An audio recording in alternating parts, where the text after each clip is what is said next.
Alright guys, just like the title said, if you have a coolant leak coming from about the middle of your oil pan,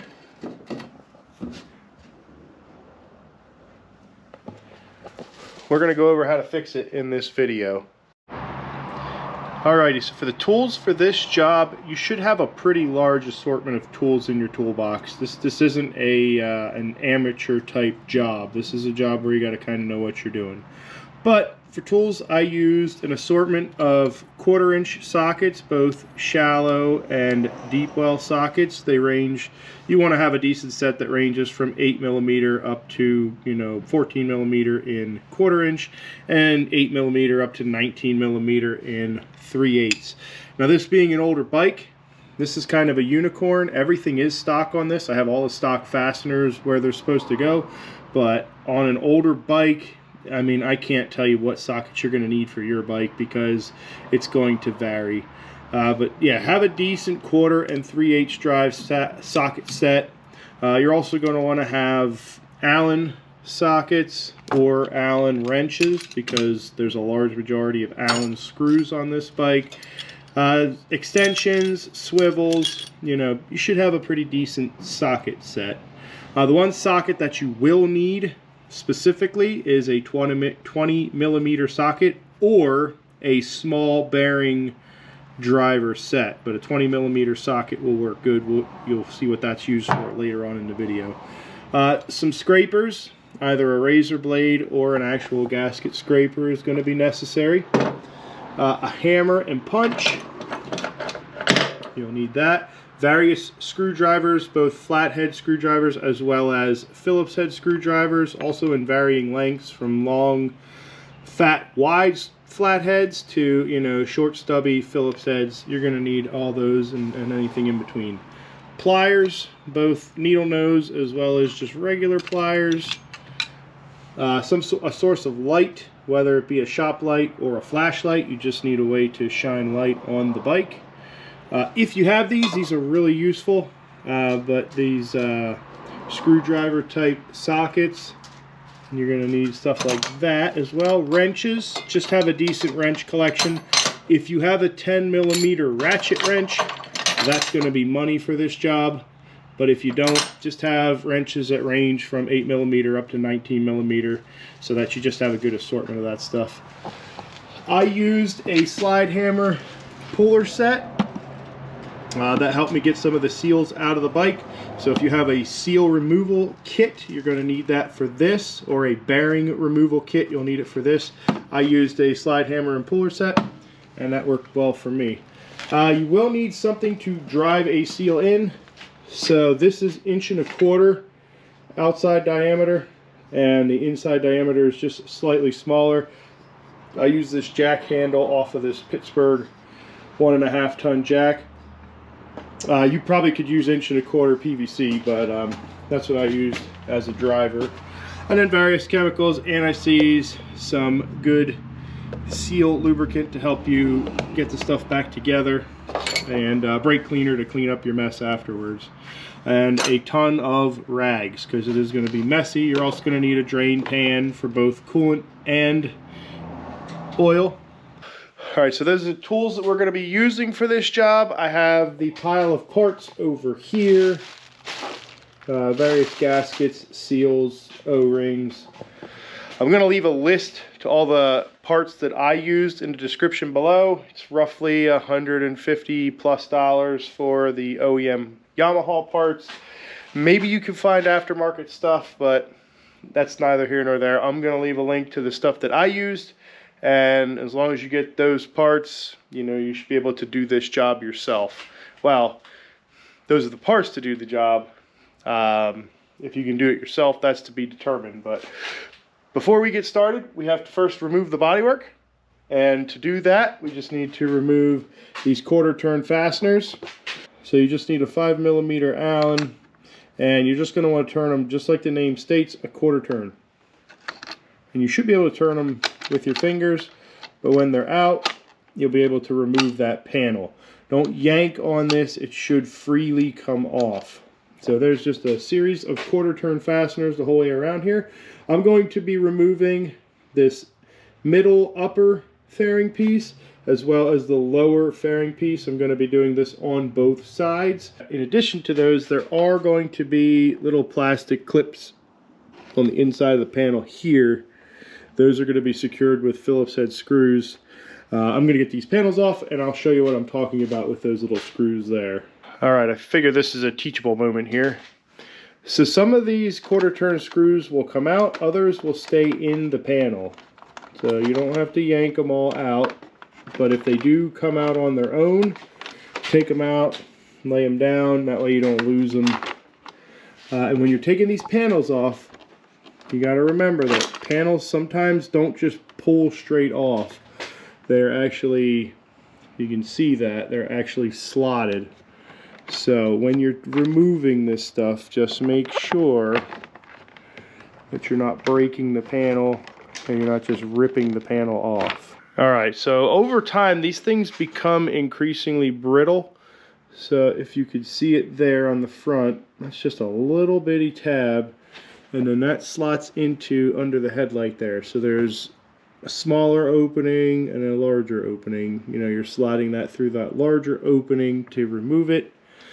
And a lot of times when you have stuff set up that way, if you break this panel is never going to fit the same way again, and you're always going to have a little bit of a gap there. So take your time doing this stuff. I mean, it takes a couple extra minutes to get it out of there. So what? You know, you save yourself the headache of breaking a panel, and you know, that's just aggravating. Alright, so there are two types of clips that hold those panels on as well. The first one I call the push clip. So when you see it, it just looks like a flat clip there. The way that you release these clips is you get a screwdriver or a pick and you push in the middle of that clip till it pushes into the clip itself. What that does is that releases the clip. Basically it takes the tension off of these four fingers in the back of it here, and then you're able to, you know, take a flat screwdriver or a pick behind this and pop that out pretty easily at that point.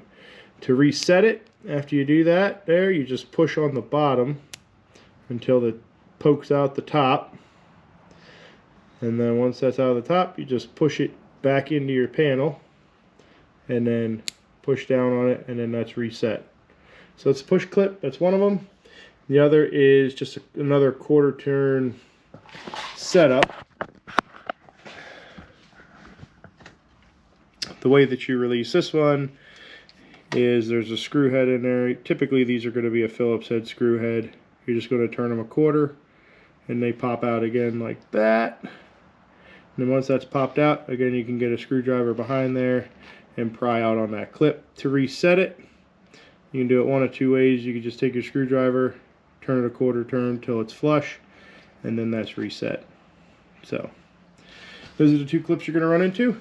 Alright, now that I have all the body work removed that I need to remove, I don't have to remove any more than this. I am going to take off this exhaust. Now this bike does have this factory exhaust, which is nice because all I have to do is unbolt this middle section of the exhaust here. So there's some Allen bolts on the front, and then if you come up here on the back, there's a clamp. Let me go over to the other side of the bike. There's a clamp on this side of the bike here, right in there. There it is. Right in there, you just got to release that clamp, and with those screws loose, that clamp loose, and then this bolt out, this whole section will drop down. I will have to unbolt and unplug the X-up valve that it's called, the little butterfly valve inside the exhaust, but this whole section will be removed as one piece, and that'll give us access to the oil pan. Now, everybody's going to be different. This bike still miraculously has all of the OEM stuff on it, so if your bike still has the OEM exhaust on it, you're going to need a 5mm Allen to remove the front collector bolts here. You're also going to need a 10mm socket so you can remove this little bracket here. It's got a 10mm bolt on it. Then you'll need an 8mm, which is what secures the exhaust servo bracket.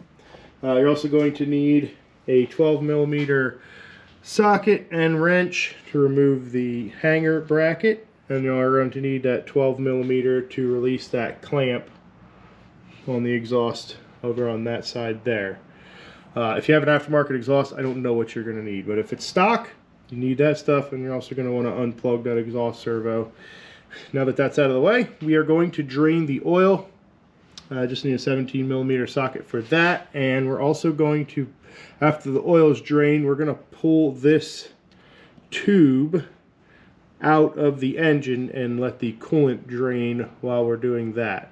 All right, so to pull this tube out here, you just need a 5mm Allen to pull this bolt out, and then that'll give this the ability to wiggle out of there. Might have to move these hoses out of the way, but we'll see when I get to that point. Fun fact about most Yamahas, they do not have an oil pressure sensor. They have an oil level sensor, and there it is right there. So if you have an oil light on your Yamaha, more than likely it's because your oil level is low, not because you don't have any oil pressure. And sometimes these oil level sensors can go bad. They can stick, especially if you don't change your oil often enough. And you know, if that's the case, don't always panic if the oil light is on your Yamaha. It could just be something as simple as an oil level sensor that isn't functioning properly. Or you might just have low oil, so just check your oil. Shut it off, check your oil, and see where you're at.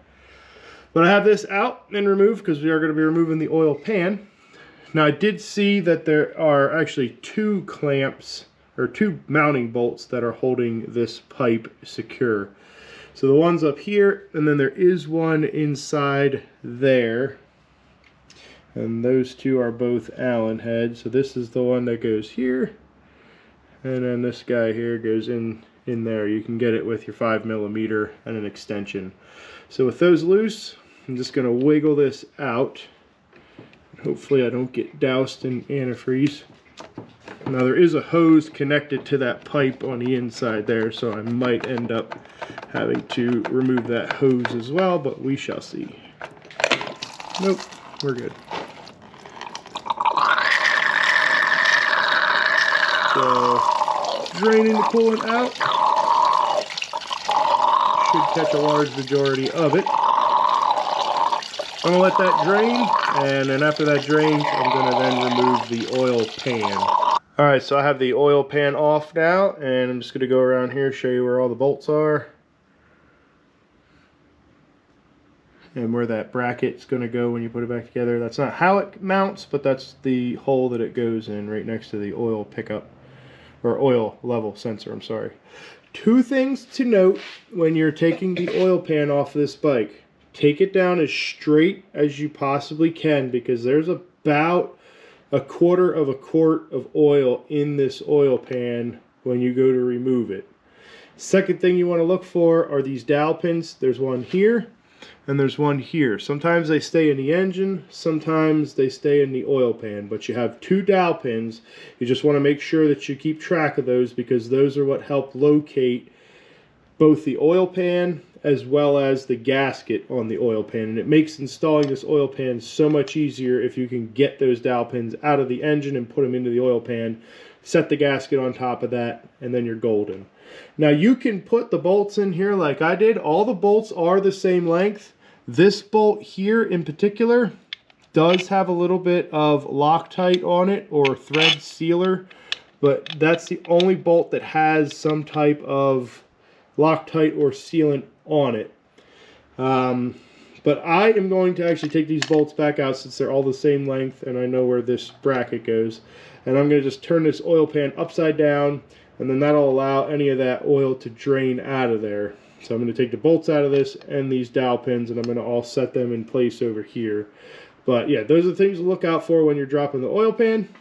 After we have the oil pan removed, we're now going to go in here and we're going to try and remove the water pump. See it in there?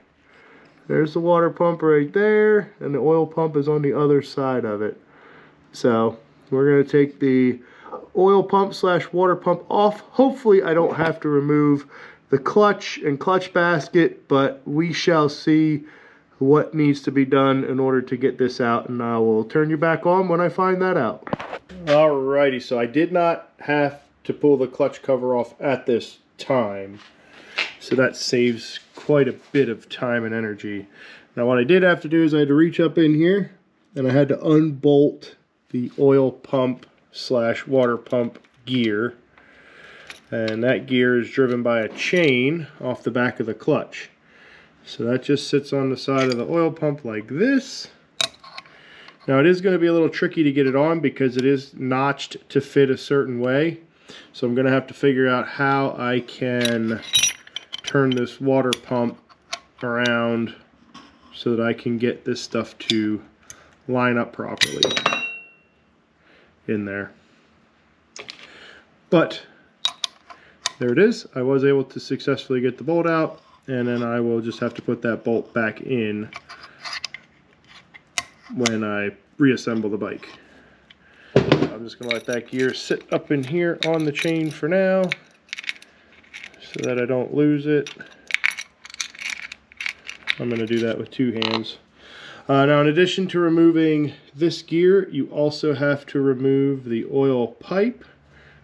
And this is just a pipe that goes from the pump to somewhere else. It sits on the bottom of the pump, secured with 2 bolts. One is attached to the pump and the other one is attached to the engine inside. The other thing you have to remove is the oil pickup. That's secured with 3 bolts. All of these are 5mm Allens. And then you have to remove the lower water pipe that goes into the engine here. Now you don't have to take, it probably would be easier to take the hose off completely and remove that whole assembly, but you can push it back enough to give yourself enough clearance that you can sneak the oil / water pump out.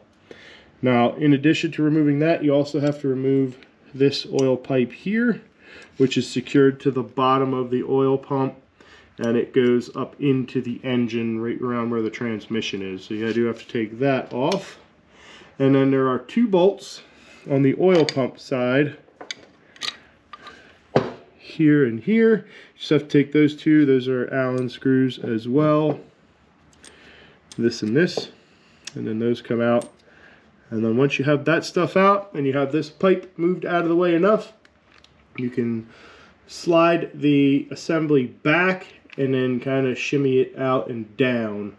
And then now we just have to take this assembly apart. So we're just going to take everything apart. We're going to start on the water pump side over here. I'm going to take out all the water pump bolts. They're all 10mm sockets there.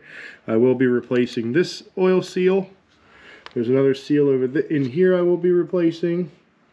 And then I'll be replacing the mechanical seal inside the pump. So I'm going to get busy taking this stuff apart and show you what I'm talking about on the inside.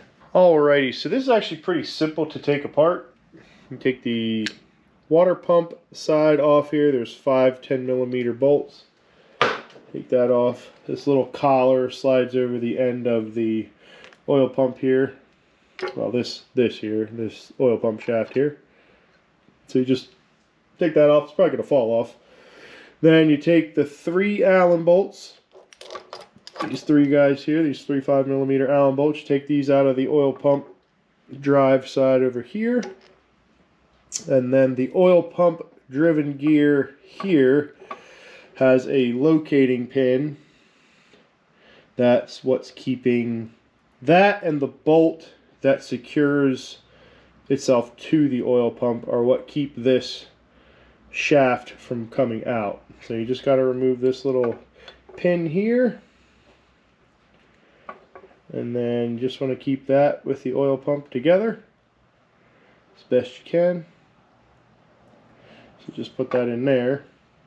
Well, I don't know if that's the best place for it, but I'm just going to sit it over here on the bench for now, and then I know where that's at. Now I am going to be putting new bearings, or a new bearing if there's only one. I'm going to be putting a new one in there, and then I'm going to be replacing the mechanical seal, which once you have that pin removed, you can just slide the water pump off of it. And this is the seal that was actually leaking onto the ground. This seal had failed, so it was leaking coolant onto the ground. And the reason it was leaking out of the oil pan is this guy right here. So this is actually designed to leak when it's going bad, and this can leak one of 2 ways. The way that it is leaking, which is the best way that you want it to leak, because it leaks just onto the ground and it doesn't mix oil and water together. The other way to leak would be either oil will leak into the water pump or the other way around, and you'll have, you'll have contamination of either the oil or the coolant. And I can tell you, either one is not a good thing. So this kind of failed in the best way possible. So all I'm going to do is I'm going to take and I'm going to drive out that seal from the opposite side. And then once I have that seal out, I'll press the new one in, and I'll just replace all the other seals that need to be replaced at this time as well. Alrighty, so it is much later. This thing really fought me to get this seal out. So this is kind of a stacked setup. So on the bottom, on the innermost portion of the water pump here, there is a bearing. And I don't know if it's picking it up on camera, but this bearing was just about to be seized up. It barely spins right now, and there's a bunch of corrosion and buildup on it. Now, on top of the bearing, in order, you've got the oil seal to keep the coolant from mixing with the oil, and this oil seal was on its last leg as well. Most of the metal inside that seal was starting to rust. So yeah, that seal was kind of on its way out as well. And on top of the oil seal, you have the mechanical seal here. Now the secret to getting all of these pieces out is I used a Harbor Freight slide hammer. Like I said, I did attach the link for this part in the beginning of the video. But well, I talked about it in the beginning of the video. But yeah, the slide hammer, combination of that, this punch, and a hammer gets all these things out. So for the seal, you want to heat up the water pump housing. So that's where the heat gun comes in handy. So you just want to heat this up. And when you heat this up, you put your adapter on, get inside this seal, and just kind of hammer this thing out till the seal is removed. Now on mine, this thing was extra stuck for some reason. So I ended up pulling this part off of it.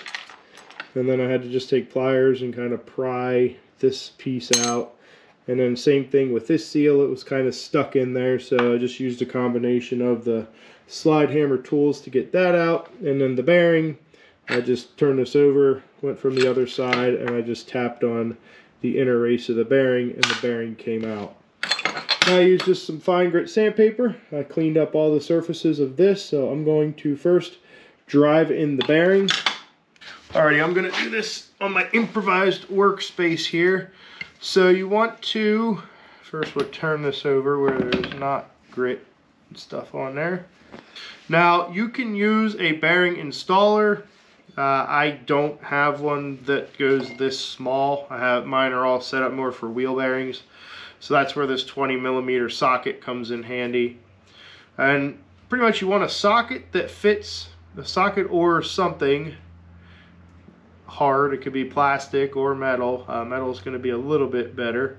But you want something that hits just the outside race of this bearing. You don't want to drive in on the center part of this bearing because you'll damage the ball bearings themselves. So you want it to be just big enough to touch the outside of the bearing, but small enough to fit inside the housing. And I found a 20mm socket works great for that. So all we're going to do right now is we're just going to kind of get that in as square as we can here and kind of feed that down as much as we can into there. We might not need to drive it in with the socket. It might fit in just fine. But if we do, take our socket, we can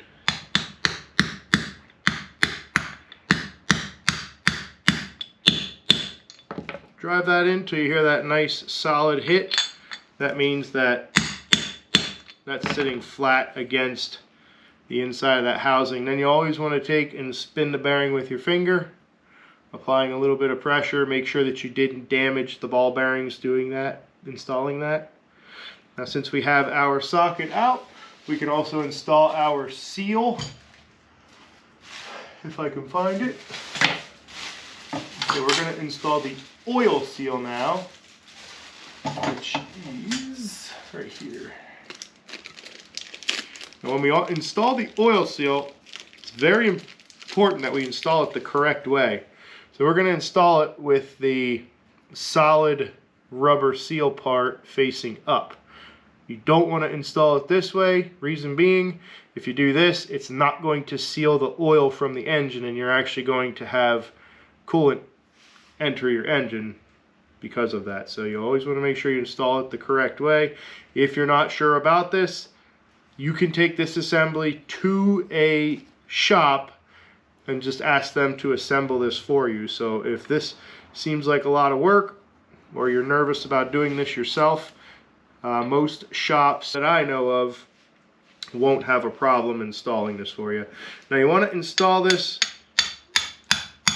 I believe you want to install this until it bottoms out. Again, just light taps, making sure you're driving it in evenly. When it's in there the whole way, it will be past the coolant weep hole, and it feels like when you drive it in, it's going to be solid when it's in there the whole way. So yeah, that's in there the whole way. They said you could, I don't know if you could pick it up on camera, but it is past the coolant weep hole, and it's now sitting on top of that bearing. So that seal's installed. Now the next seal we are going to install is going to be our mechanical seal. Alright, so this is where the jack handle comes in handy.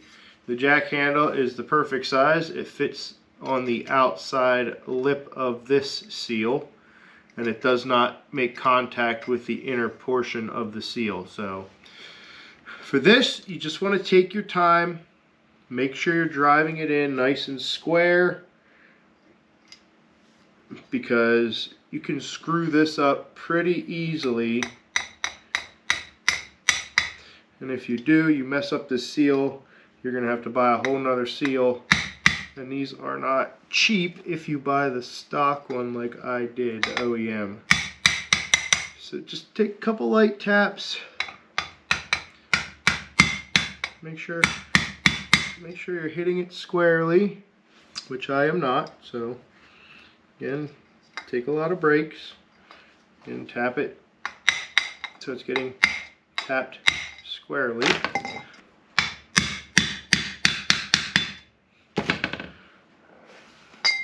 Okay, take your time. Again, it's not a race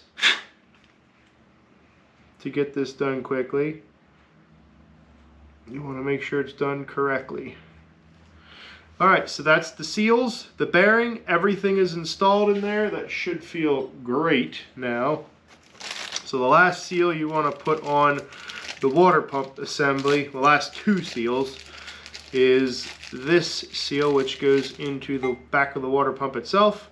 This plastic part faces out, and then the seal sits inside the back of the impeller itself.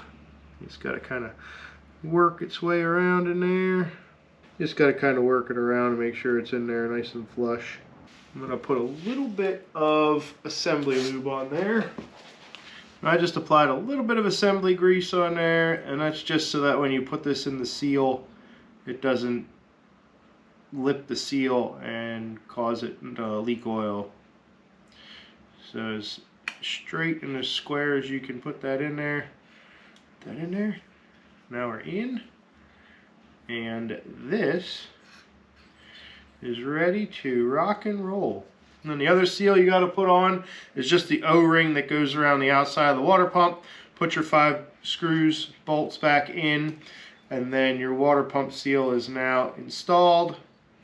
And this should give us many, many more years of life. So I am going to finish the other side. On the oil pump side, the only thing I have to do is I just have to drive out this bearing and put a new bearing in the oil pump side. Not because it's bad, but because I have one, and I'm just going to use the parts that I have. So I'm going to get busy doing that, and then we are going to reassemble this and put it back in the bike. Alrighty, so everything is back together. It went back together pretty easily. Now what I did is just temporarily. I took that gear, I reinstalled it. I didn't torque it anything like that. I just want to verify that everything spins nice and freely like it should be. It's not making any weird noises, nothing's grinding or rubbing. And then if I look down through these holes here where the oil pickup is, I want to make sure that the oil pump is actually spinning, meaning I engaged the little pin on this shaft with the oil pump drive gear. So I just want to make sure that all that stuff is working like it should. If I look in through this side here, you can see that the water pump is also spinning, which it should be. But again, there's nothing making any weird sounds, binding, it's not difficult to turn, nice and smooth. So this unit is assembled correctly. Now we can start to replace seals. So there's going to be a seal that goes in here. There is a seal in here already, but there's a seal we have to replace in here. And then there's a seal that this water pump sits in, and that is actually in the engine case here. I can probably see it better with some light.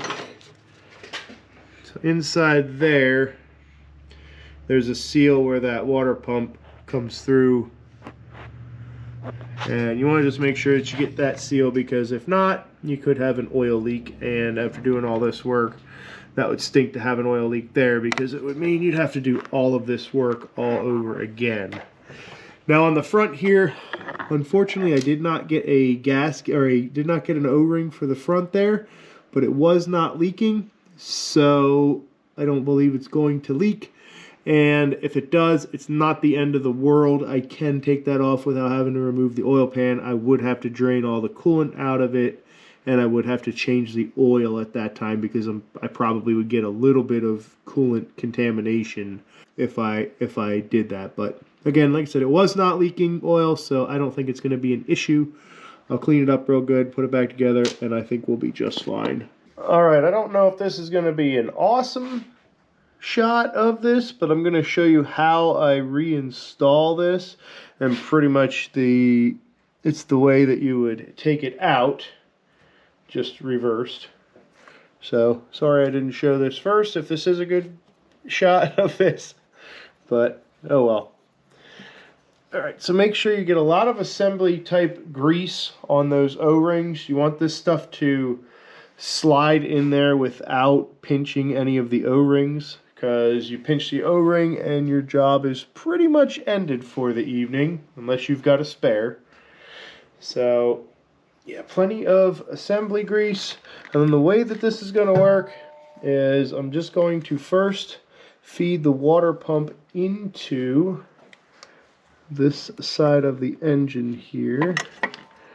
So I have this pipe pushed out as much as I can get it. And then I'm going to lift up the water pump into there, kind of snake it up. It's difficult when you can't really see in the engine, but we're going to do our best. If I have to, I can get a little bit more clearance there. And then I want to kind of put that water pump in as straight as I can into the engine case.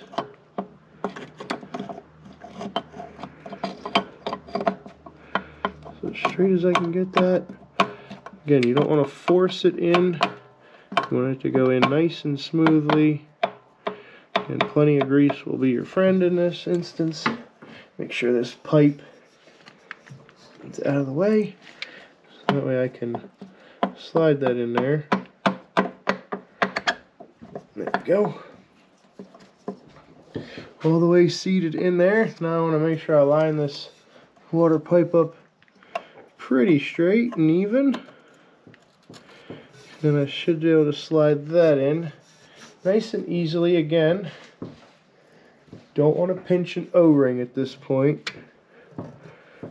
That should slot in there nicely. Just keep an eye on that stuff when you're doing it.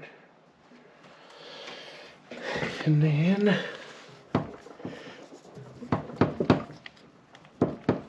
alright, this is gonna be little bit tricky. You just got to kind of, everything has to line up just so. So it's, might have to struggle with it for a minute, but it should start to go together pretty easily. It's probably just gonna pop in once it goes.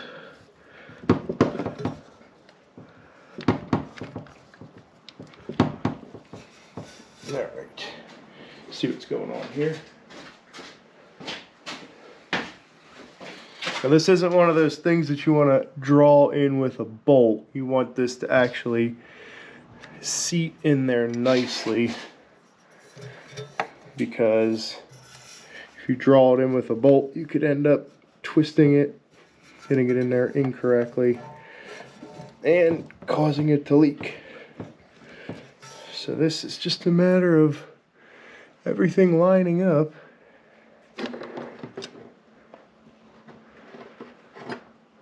So it looks like everything's almost there.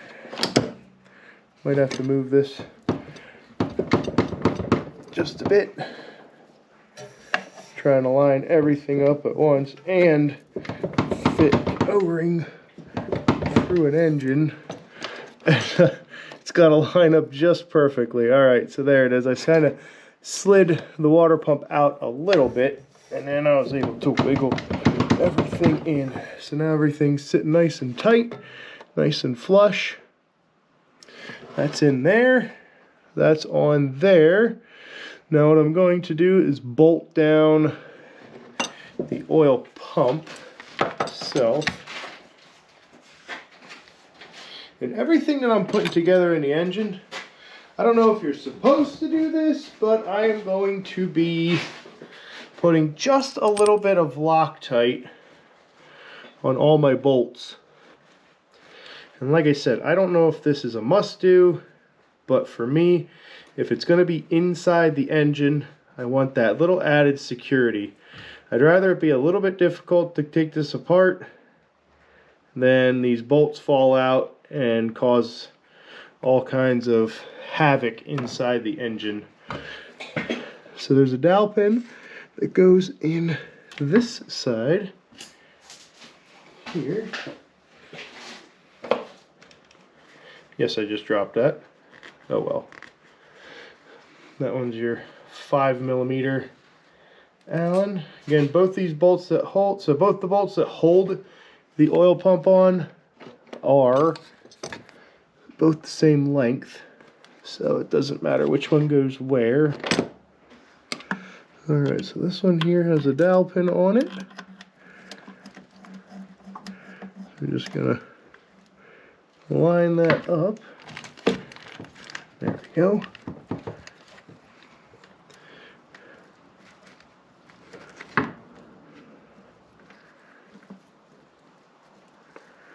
So start everything by hand, as always with this stuff. You want to make sure that it's threaded in there nice before you go driving it home. Alright, so I'm going to finish tightening that down, but that's how you get this stuff back together. That is, if you do the reverse, is how you would remove it. But all that stuff's back in. Got all new O-rings here. I did find that I did get the O-ring for the front of this pipe, so there's a new O-ring there, and there's 2 new O-rings on this side. All the bearings are new and all the seals are new inside the water pump. So this thing should be tight, no leaks. We should be ready to rock and roll. I didn't bother getting O-rings for the oil pump pickup or oil, any of that stuff, because those typically don't go bad. And yeah, I've never had any issues with that stuff there, so I didn't get O-rings for it. I'll leave a link, it'll be down in the description. Those O-rings are down there. So if you find you do have extra O-rings doing this, that's what those O-rings are for. I didn't bother getting them, but like I said, I did include them in the parts list. So if you got them, it's not a big deal. But I didn't put them in on my bike because I don't need them. So now I just gotta tighten everything down, and I'll put you back on when we're done. Alrighty, so everything is back together under here. Yours should look like this. So for this part right here, there is a hole that tube goes into, and probably not going to pick up on camera very well, but when you look up in there with some light, you'll see where that hole is that pipe slots into. Now, I did put a bunch of Loctite, well, not a bunch, but I did Loctite every bolt that went back in here, especially the oil pump gear here. I did Loctite that as well. Now, to get that oil pump gear on, I ended up pulling off the timing cover with the flathead screwdriver, and then I used a 14mm socket, and I just gently turned the engine over, gently rotated this over while I was, you know, putting a little bit of pressure on that oil pump gear, that oil pump sprocket, and you know, you just kind of work that slowly around, and eventually that sprocket will line back up with the oil pump drive. And that's what I did. It takes a little bit of time to do it, but you know, it saves you all the trouble of having to take this clutch cover off, which this itself is a big job to take this stuff all apart and have to put it all back together. So yeah, if you can save yourself the headache of doing that, you know, yeah, it's a little tedious doing it this way, but yeah, saved myself a lot of time and aggravation. But that's on. Everything is tight, and I have my oil pan all ready to go. It's as clean. It's about as clean as I'm going to make it. But put the dowel pins back in there and there, and then you just set your gasket on there, and now this gasket's not going to move when I go to put it back up under the bike there. Now there is an O-ring down in here that goes for that weep tube that comes off of the water pump. So you just want to grease up that tube, this tube back here, really well. I just grease that up really well so that that doesn't pinch this seal or, you know, tear it when I go to put that back in. So I'm just going to get the oil pan on, and I'm just going to bolt all the other stuff on, and next time I turn on the camera, we're going to be firing this thing up and just see what it does. But yeah, everything is done. All the seals are in. I put this pipe back on, tighten all the bolts, tighten the bolts for this one here, this front pipe. So everything's done there. Alrighty, I have the bike on the side stand so that the radiator is the highest point, because I do have to bleed the cooling system, but I'm going to crank her over and we're going to see what happens. I don't know how I don't know how it's going to go. We'll see. But everything's hooked back up, and here goes nothing.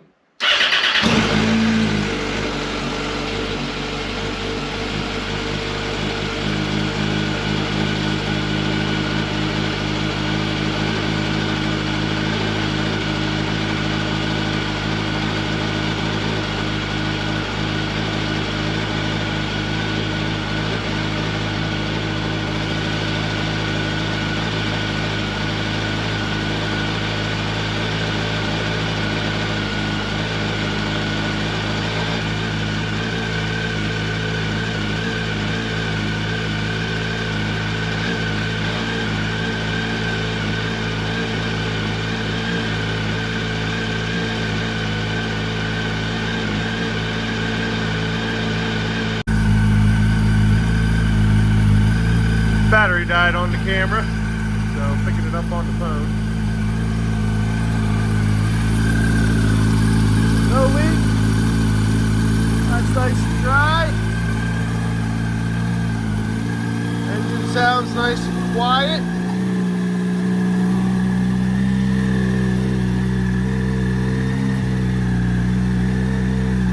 Idle's figuring itself out. I think that's just because the coolant needs to circulate through here. So that the idle, that's probably the warm-up circuit there. So I'm probably going to put some more coolant in it. It does start. Sound good.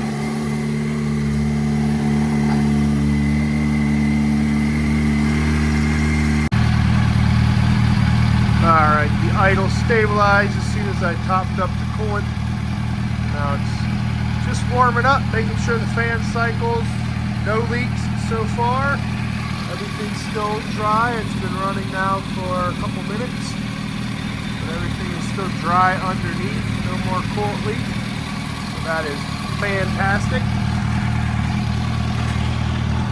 Once the fan kicks on, I can shut it off and button this thing back up. Well, that is job complete. The only thing I have left to do is put the fairings on, but that's not a real difficult job.